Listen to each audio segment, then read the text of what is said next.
देख रही हैं।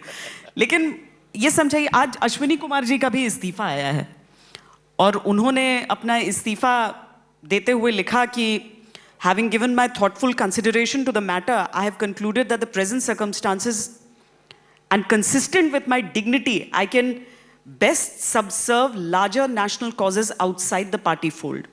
46 सालों का एसोसिएशन कोई छोड़कर अगर जाता है और कहता है कि I am accordingly quitting the party after a long association of 46 years and hope to proactively pursue public causes inspired by the idea of transformative leadership based on the dignitarian promise of a liberal democracy envisioned by our freedom fighters.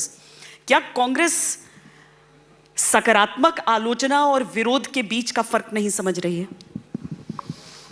देखिए, अश्विनी कुमार जी हमारे मित्र हैं और आज से नहीं है, बड़े वर्षों से हमारे मित्र रहे हैं।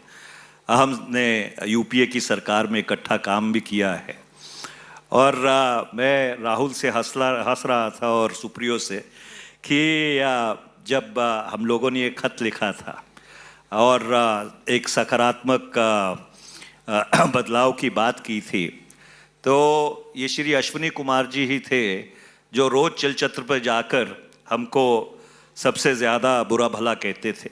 पर उसके बावजूद मेरा ये मानना है कि ये दुर्भाग्यपूर्ण है, क्योंकि अश्विनी कुमार जी का एक अपना व्यक्तित्व है और उन्होंने जो भारत का सार्वजनिक जीवन है उसमें ज़रूर एक योगदान डाला है।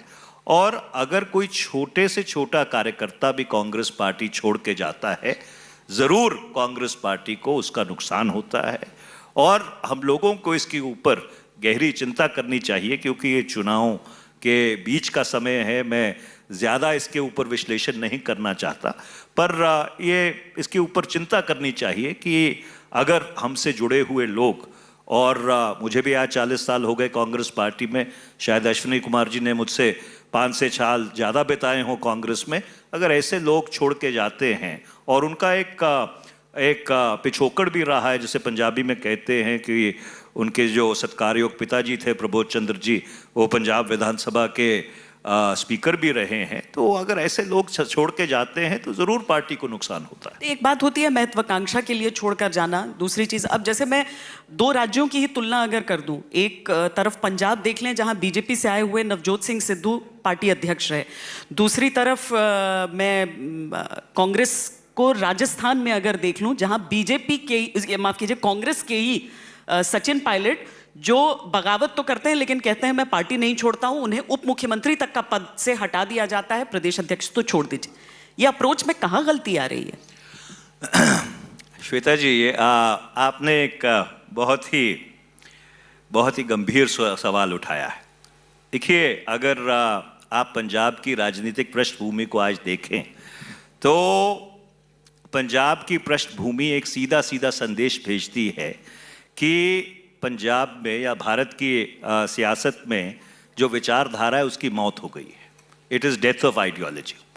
अगर आप आम आदमी पार्टी को देखें तो 117 उम्मीदवारों में से मेरे ख्याल 80-90 उम्मीदवार तो कांग्रेस पार्टी से ही हैं। अगर आप लुधियाना ले लीजिए, जो मेरा पुराना संसदीय क्षेत्र है, जो लुधियाना वेस्ट से चुनाव लड़ रहे हैं गोगी जी, वो हमारे चेयरमैन थे।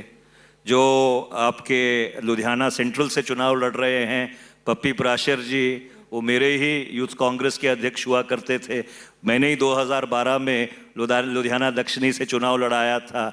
जो मदन लाल बग्गा जी चुनाव लड़ रहे हैं, उन्होंने भी काफ़ी साल कांग्रेस में बिताए थे लुधियाना नॉर्थ से। और इसी तरह से अगर मैं आपको सूची उठा लूँ, इसी तरह से अगर आप भारतीय जनता पार्टी भी देखें, भारतीय जनता पार्टी के अधिकतर उम्मीदवार तो कांग्रेस से हैं। वो जो लुधियाना ईस्ट से चुनाव लड़ रहे हैं जगमोहन शर्मा जी, हमारे ज़िला कांग्रेस के अध्यक्ष हुआ करते थे। तो लगभग अगर आप पंजाब की पूरी पृष्ठभूमि को उठा के देखें और अगर लेटेस्ट से 100 उम्मीदवार चुनाव लड़ रहे हैं अलग अलग राजनीतिक दलों से, उसमें तो 80 तो कांग्रेस ही हैं। तो इसलिए पंजाब का जो ये चुनाव है, ये एक बड़ा अजीब और अद्भुत और विचित्र संदेश पूरे देश को भेज रहा है कि विचारधारा की तो बिल्कुल पूरी तरह से मृत्यु ही हो गई है। कोई विचारधारा नहीं है। सिर्फ मैं इसको महत्वाकांक्षा भी नहीं कहूंगा, मैं इसको अवसरवाद भी नहीं कहूंगा। मुझे ऐसा लगता है कि हर व्यक्ति अपने इंटरेस्ट के मुताबिक जो उसको सूट करता है वहां पे फिट हो जाता है। नहीं, आप कांग्रेस